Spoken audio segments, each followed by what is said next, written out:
We continue now at the top of Daf Ayin Tesam and Beis in Maseches Zvachim. This is Zvachim Daf 79b. The Gemara says, Tanu Rabban and the rabbis taught. This is from the Tosefta. Charson shel zav v'zava, broken shards of zav and zava. It means it has the urine absorbed in it of the zav and zava, so it's tamei. Pam rishon v'sheni, the first and second time you wash it in water, tamei, it's still tamei. Shalishi, the third time, tar, it is pure. When is this true? That's if water was put into it. But if it wasn't water that was put in, afilu asiri tame, even 10 times, it is still going to be tame. We'll see Rashi in a moment. Rabbi Eliezer ben Yaakov Omer, Rabbi Eliezer ben Yaakov says, Shlishi, the third time, afal pisha lo nasan l'socho mayim, even though water was not put in there, tahor, it is pure.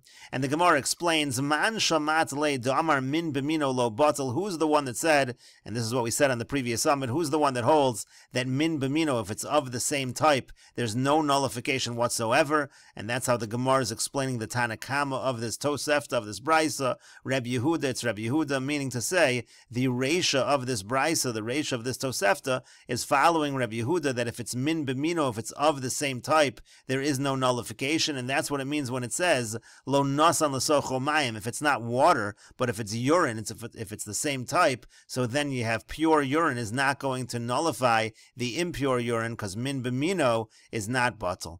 Rashi explains, Charson shel zav v'zava, ovid shel mei raglayim, we're talking here about a basin or container of urine, v'nishbar, and it breaks, v'charos of below, mei raglayim hazavim, and so the shards are now absorbed this urine that's tamei, v'hein metamin b'masa, they cause tumah when they're carried. Sha'afal pisha nivlu tameim, kedetanan b'meseches kelim, u'maisi la b'gemar denida, Charson shablo mashkin tameim, v'naflu la'aver tanur, hatanur tamei. Again, we say that even though it's absorbed, we say it's still tamei. Shasof mashkin lotzes behesakat tanur. So again, these shards are tamei. So pam rishon v'sheni kibsu beis pa'amim, let's say it's washed 2 times, tamei, it's tamei. Shadayin lo paltu mimei raglayim shabo, that still doesn't expel the urine. V'hein echor mimayne hazav, and so therefore, again, that's one of the things that's tamei that comes from the zav. So gimel tar, but the third time already you wash it, it's going to be pure. Mishanasan l'socho mayim shlosha pa'amim, the Brisa means to say that if you put water in there 3 times, tar, we assume it's pure. Shapalto mei raglayim hanivloin bo, because then already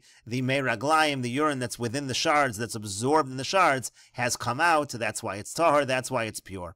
Avalo nasan l'socho mayim, but then the Tanakama, who again the Gemara identifies as Rabbi Yehuda, the Tanakama said that if it wasn't water that was put there, ela mei raglayim shel adam tar, let's say they washed it in the urine of a pure person, lahotzi es shel zav hanivloin bo, to take out the urine of the zav that is absorbed in it, so tamei, then it's actually tamei. The min b'mino lo batel, because we're saying in the Reisha of the Tosefta that min b'mino is not nullified, and that's what the Gemara then said. Uparchina, the Gemara then asked, man shamat le damar min b'mino lo batel, who's the one that holds that min b'mino is not batel? Rabbi Yehuda, it's Rabbi Yehuda, shma mina, man Tanakama, Rabbi Eliezer ben Yaakov. And so you see from here, who's the Tanakama of this Brisa that's arguing with Rabbi Eliezer ben Yaakov? Rabbi Yehuda, it's Rabbi Yehuda, v'kamar de mashkin hanivloin becheres betlosa zimni palte. Again, it says that if you have mashkin that was absorbed, so 3 times it's going to be released. And so again, that's a machlokus between the Tanakama, which is Rabbi Yehuda, and Rabbi Eliezer ben Yaakov. Do we say that that's true by min b'mino? And again, the Tanakama, Rabbi Yehuda says min b'mino is not batel, but Rabbi Eliezer ben Yaakov says no, even in a situation of min b'mino, we can say that it's tar, we can say that it's pure. And the Gemara continues, Uraminu, we have the following contradiction from another Tosefta. Pishtan shetva'aso nida, pishtan, flax that's woven by a nida, mesito tahar, one who moves it is tahar. However, vim hayalach, but if it's moist, meaning to say it's moist from the spit from her mouth, mesito tame, then one who moves it is tame, is impure, misham mashke pia, because of the spit from her mouth. Rabbi Yehuda Omer, Rabbi Yehuda says, Af harotzvo b'mayim tamei mishum mashkepia. Even somebody who wets the flax with water is still going to be tamei because of the liquid from her mouth, because of the spit. V'afilu tuva, even if he uses a lot of water, it is still going to be tamei. And this seems to contradict Rabbi Yehuda before, because water is being used over here, and water over here is not effective in purifying. And the Gemara says, Amar Rapapa says, Shani Rok, it's different by spit, to Kara, because it's very well absorbed, it's very hard to get it out, and that's why we're more strict in this situation. And Rashi explains, Uriminu pishtan shetavaso nida misito tarshare yavesh harok, because once the rok is dry, once the spit is dry, at that point it's no longer tame. That's why in that case we say the person who moves it is pure. But if it's moist, so then the person who moves it is tame. Because the rok, the spit that is moist, it does cause tama b'masa when it's carried.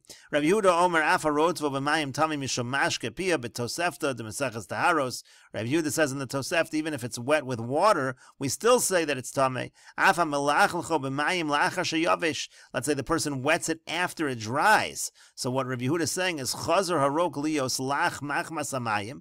That rok now becomes moist because of the water. V'tame mishom mashke pia, and that's why it's tame, again because of liquid from her mouth. Ve'afilu tuva, afilu chibsu pamim harbe kamar tame.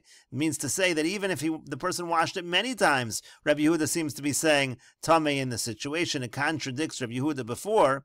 And the Gemara said, Shani rok tekar, it's different by spit, because again, it's very well absorbed. The nichnas bepishtan bechazaka, it enters the flax in a strong fashion. V'kasha lotzes, it's difficult to get it out.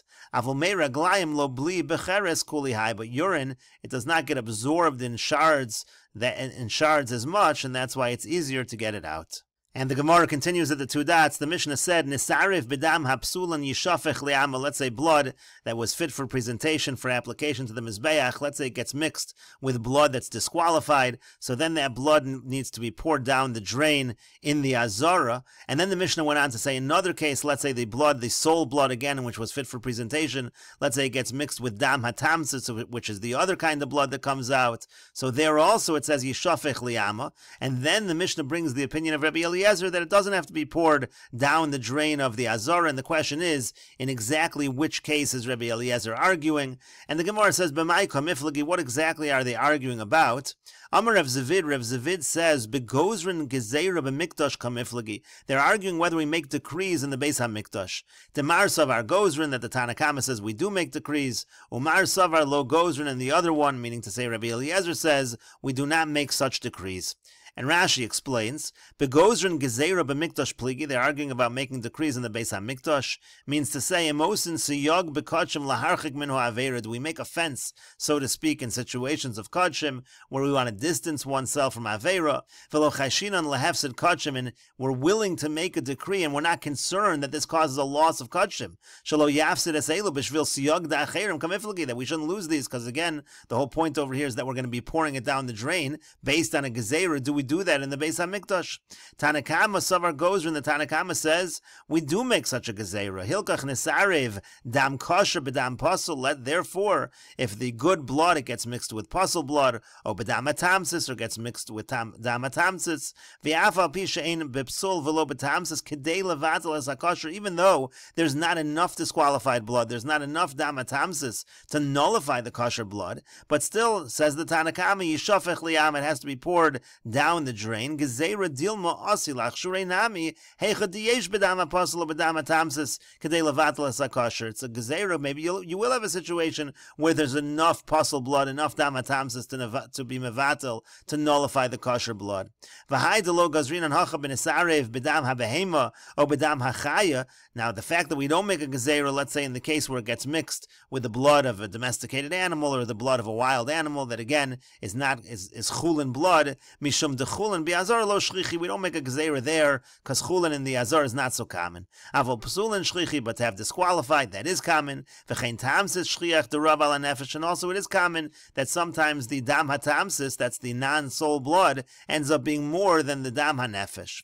Rabbi Eliezer savar ein gozrin, Rabbi Eliezer says we don't make a gezeira, chashu chacham shelo kodshim, because the chacham didn't want to destroy kodshim, machmas gezeira, just because of a decree. Hilkach ad sheyehei min haposel kedei shilu hayu mayim lo hayu nikar dam hakosher bo. Therefore, you have to have only a situation where there's enough disqualified blood that if it was water, the dam hakosher wouldn't even be recognized in it. Machsharin and leilas rika. But until you reach that point, that you have so much disqualified blood, until you reach that point, we do say that it's kosher, again according to Rabbi Eliezer. And the Gemara continues with another approach to the machlokas in our Mishnah. Rav Papa Amar Rav Papa says the Kuli Alma goes, and actually everybody in the Mishnah agrees we really would make a gezerin, so therefore we would say that it has to be poured down the drain.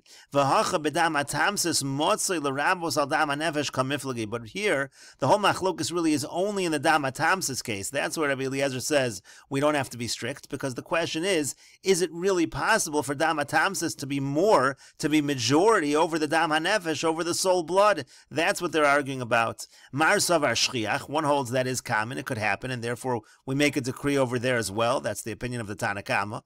Umar savar lo shchiach, and the other one says it's not common. That's Rabbi Eliezer's opinion, and that's why Rabbi Eliezer says it's not poured down the drain in that situation. And the Gemara continues and says, B'shalom al Rav Papa now makes sense according to Rav Papa that they're only arguing by dam atamsis. Hainu dekatani nesari b'dam hapsul yishafech liyama b'dam atamsis yishafech liyama. That's why the Mishnah separates it into two separate cases. You have the case where it's mixed with puzzle blood, it's poured down the drain of the azara, and then you have another case of the dam atamsis where it's also poured down the drain of the azara, and it's only in that second case that Rabbi Eliezer argues. Elul Rav Zavid, but according to Rav Zavid, la'arvin why don't we just combine it all into one case? Why is it listed as separate cases? And the Gemara says kasha, the Gemara leaves that as a difficulty. And the Gemara continues with a Mishnah, Dam tamimim bedam bali mumin. Let's say you have blood from unblemished animals that gets mixed up with blood from blemished animals. Yishafech liyama, then it should be poured down the drain of the azara. Kos bekosos, let's say you have 1 cup again from the blemished animal gets mixed up with the cups from the unblemished animals. So in that case, Rabbi Eliezer says, Im karev kos echad, if 1 cup was already offered, you can assume that was the one that was disqualified, and yikravu kol hakosos, then you can offer all of the cups of blood.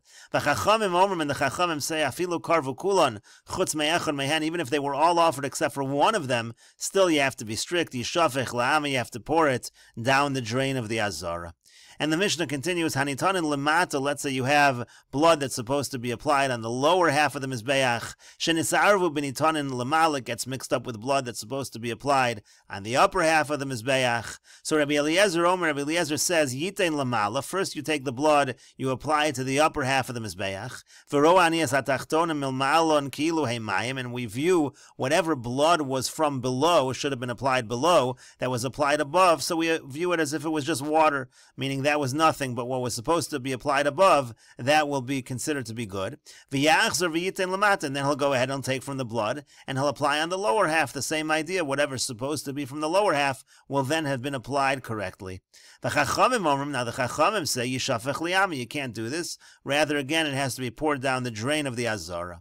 And the Mishnah continues, Vimlo nimlach. Now let's say the person didn't ask the question, V'nasan, and he just applied it, so then kosher, then after the fact, it will be kosher. Rashi explains, Dam tamimim bedam bali mumin. This is milsa deshchichi. This is something that is common, and so therefore there's reason to make a decree. V'yishboch liyama, so it should be poured down the drain of the azara. Gezerah shema yirbo olav yakshiru. Again, you have a gezerah. Maybe it will end up being that the disqualified, the bali mumin, that blood is going to be a majority, and then they'll say that that's kosher when it's not really kosher. That's why we're strict. Nisarev kos shel dam bali mumin bekoso shel ksherin ve'eno nikr. Let's say the cups get mixed up, so then again we had a machlokas in the Mishnah. And domim hanitan lamato, let's say you have blood that's supposed to be applied on the lower half of the mizbeach, min hachut, that's the lower half below the chut, shenisarvu bedam chatos shenitan lamala, that blood gets mixed up with the blood of a carbon chatos. The carbon chatos is applied on the upper half of the mizbeach. Rabbi Eliezer Omer yitain lamala matanos chatos. Rabbi Eliezer says you first apply it on the upper half, meaning you do the applications of the chatos. V'yava bisha tachtonim muravin bo, even though you have lower blood mixed in there, but that's not his intention. Hatachtonim lemala, that which was supposed to be below, that was applied above, roaniosan kilohen mayim, we just view it like water, meaning as if it's nothing. Now the reason why we're doing the upper applications first is because it's a mitzvah that the upper application should precede the lower application. Kidamar beparakol, like we say in parakol atadr, shu kol hachatos kodmos liolos. The carbon chatos should come before carbon olos. And then yitein lamala tchila, again, Rashi says, first you're going to do the upper ones like Rashi just said, v'yachar kach lamata, then you're going to do the lower application. Unesinas mata, now again you have a mixture of blood here, so you're applying some of the chatos blood below, so how do you view that? So that's that's ta'ala lo l'shvicha shirayim shel chatos. Rashi says that just counts as the pouring out of the remnant blood of the chatos. That's what that will count for. And again, let's say for the carbon which is the lower half, so that's going to be the application of the blood